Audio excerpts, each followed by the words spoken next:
Hi guys! Share ko lang ang best budol ko here in TikTok. If you're a teacher like me na hindi masyadong magaling pagdating sa mga decorations pag may events sa school like Christmas party, ito ang para sa inyo. Christmas background decoration cloth na pwedeng-pwede sa maarte. Yes, you heard it right. Dahil sa banner na ito, mga memenser, ang gagawin mo na lang ay mag-isip kung saan ito ikakabit. We have two different sizes. We have 150 by 90 cm and 180 by 100 cm. Ang material naman nito ay polyester, magaan, matibay, and non-fading. Diba? Kitang-kita nyo naman kung gaano siya kalapad. Ang kagandahan nito mga ma'am and sir, hindi ka na print ng background design mo for Christmas kasi maaari mo pa itong magamit sa mga susunod na Christmas party. O, diba?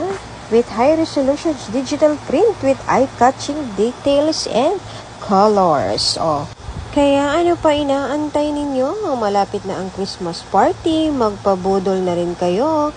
Check the yellow basket!